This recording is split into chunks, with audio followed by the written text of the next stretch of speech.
live. Welcome to Rich Sand Fitness. We are going to preview and break down some squats today. So what we're going to do is we're going to break this down into 4 different categories. Actually, it's 3 categories. So let's break it down into 3 categories. We're going to go over the 3 main categories that I put squats into. They fall. This ready. Okay.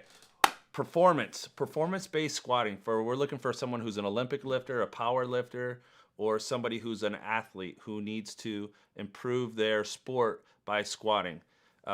Number 2 category is general fitness. So the general population, most of us fall into this category right here. And then the 3rd category is special population. That will be people who have diseases, disorders, injuries, and illnesses. Special populations where we design certain squats for that population.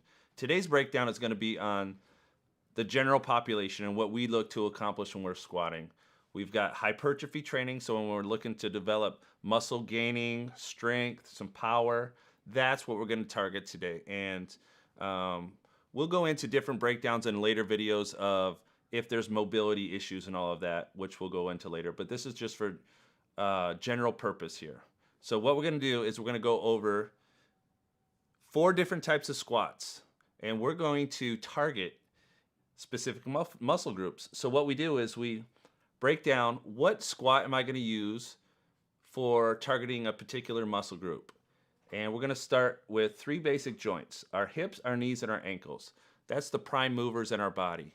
So we're going to target the hips, the knees, and the ankles for movement, and we'll manipulate those so that we can get the targeted muscles that we want to work. We've got our quads, our hamstrings, our glutes, and our adductors and abductors, which bring in and out the legs as well. Okay guys, right before we get into this video of squats and breaking down, I want you to like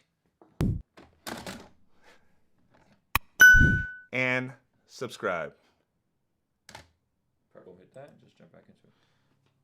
Okay, so what we got here is different types of shoes for different type of squats. You don't necessarily need different types of shoes, but it helps, especially when we're going to target specific muscles. So what we have here is, let me zoom this up for us. We've got your traditional Chucks, a flat shoe, something that's flat. Our traditional tennis shoe or a sports training shoe.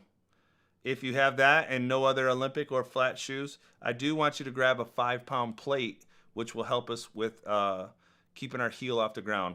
Or if you have, even better, an Olympic training shoe that has a high heel. Those are the... Okay.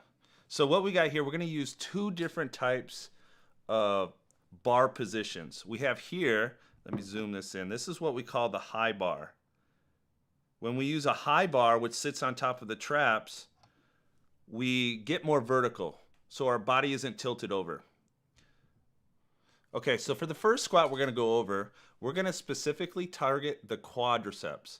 With the quadriceps, we need to keep our body as vertical as possible. So what we need to do is make sure that we keep the bar on top of the traps. Okay, as you can see in this picture, the bar is sitting at the highest point of the trap. We're going to find the most comfortable spot, but the bar will sit at the highest point possible.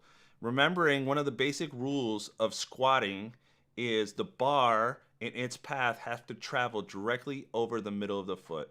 If that bar passes either forward or back, it'll throw us out of position. So for the first 2 squats we're going to go over, we're going to use the high bar back squat. We've got a side-by-side here of a front and a side view of what we're looking for in this squat. Okay, so with this squat, to target the quadriceps, we've got a high bar back squat, and we're going to start with our feet shoulder width apart. Okay, so our toes are going to slightly face forward. As you can see in the picture, toes forward, bar high on trap, and we are going to what we call dive bomb, or start the movement with the knees. Okay, we're going to lock the hips in almost a neutral position and drive the knees down and forward. As you can see, since I have heels on for this first one, the Olympic shoes, the knees won't pass over the toes because I'm in an elevated position with my heel.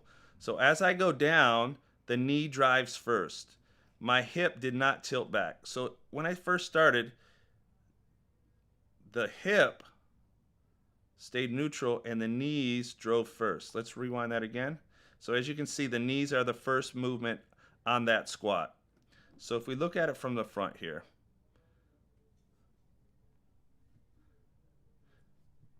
clear. All right, we start our squat and the knees go forward. The knees will always go in the same direction of the toes. We don't want the knees to pin in or out of the range of motion of the toes. They're going to directly path of the toes. Okay, so as I drive the knees forward and sit, I am not going to go past parallel. Otherwise, the quad will relax. Okay, so as you go down, parallel is just about hip crease and the top of the knee are about even. Okay, with that, we want to make sure that the back stays straight. Okay, we don't want to round our back at all. We want to make sure the back stays straight. The knees directly went over the path of the toes, and the bar is directly over midfoot. Okay, and as I stand up, I don't want to kick the hip out. I want to keep the chest up and stand back up. All right, that's the first squat. Now we're going to throw a variation on that and to target the quadriceps as well. This is not used a lot. All right, so as we begin this squat is called the sissy squat. This is a variation of it actually. And this will isolate the quads. We're going to totally take the hip, which includes the hamstring and the glute, out of the movement. It is a partial range of motion. So what we're going to do is we're going to bring our feet closer together so we have a closer stance. So just about hip width on the stance.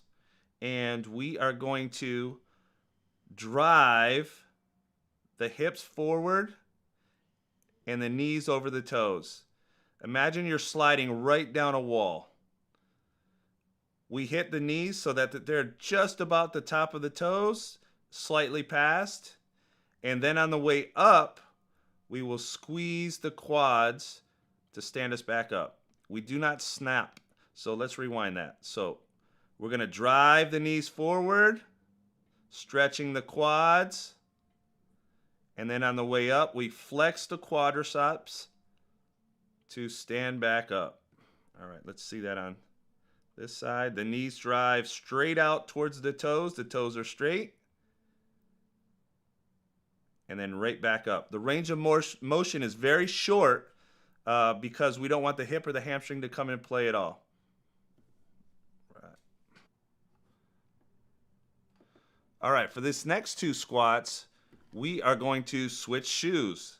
Not only are we going to switch shoes to the flat shoe, we are going to change our bar position. So as you can see in the photo, I am getting the bar to rest on the back or the anterior part of the deltoid. So it's right, there's a shelf. So when you bring your elbow back, you'll be able to see and feel that this bar will sit right on the trap of the shoulders. There's a little shelf there. And why we do that is because now it's going to put our chest and our torso in a different angle to bring our glutes and hamstrings into play. We're going to start the movement with the hips. Okay. All right, now that we have changed our shoes to make us more flat, what the flat shoe does is it brings us more into a posterior chain movement. Okay, so what it does is instead of it leaning our knees forward, we're actually going to drive the hip back. So with a flat shoe, we get to take advantage of that. So what we're going to do is we're going to take our stance and we're going to move our stance out, which will now bring the abductors into play as well. So we're going to start the first stance shoulder width apart. Okay, so this will bring a little bit of quad into play, but not much. So as you can kind of see from the side, the bar sits much lower because we always want to make sure that bar path travels directly over the heels. We have to slightly start the movement, and you see the hip goes back first. Okay, on the other one, we had a knee drive forward. On this one, the hip went back. Okay, so that initially right away will engage the hamstring and glute. So as I go down into the squat, I also want to make sure that the shin stays vertical. So what we're going to do is make sure that this shin stays as vertical as possible as we sit back into the seat. Now, if that bar gets too far behind us, it can tip us backwards. So we want to make sure we're staying in a good, strong position with that bar. Weight should be about mid-foot to heel. Okay, so that heel is driving through the platform as we go down. And let's watch the top one here. It goes down, knees track right over the toes again, and drive back up. Okay, let's watch that again in slow motion. Okay, so driving down through the hip, opening the knees with our wider stance, and we can also actually open the toe angle a little bit here too, which will take the knee out of the movement as well, the quad, take it out. If we just kind of point our toes a little bit, we'll get the abductors involved a little bit more. Is what we like to call a sumo squat. Okay, we're using an exaggerated stance. Not much difference than that last shoulder width one, other than a few couple things. So what we're going to do, just the front view should be fine here. So what we did is we took our, depending on your flexibility, we took our feet, opened them up past shoulder width, and we angle our toes a little bit more. So not only do we have a wider stance, our toes are open more, which will bring in the adductors even more into play. We do not push down into the floor anymore. Now we actually try to spread the floor. So we're not pushing down anymore because our feet are not directly underneath us. We'll have more leverage if we push laterally against our feet. So as you go down, once again, I'm going to be driving through the hip, back and down, the knees open directly over the toes and ankles, making sure we don't round our back, and drive back up. Good. So the knees will drive open, hips drive back.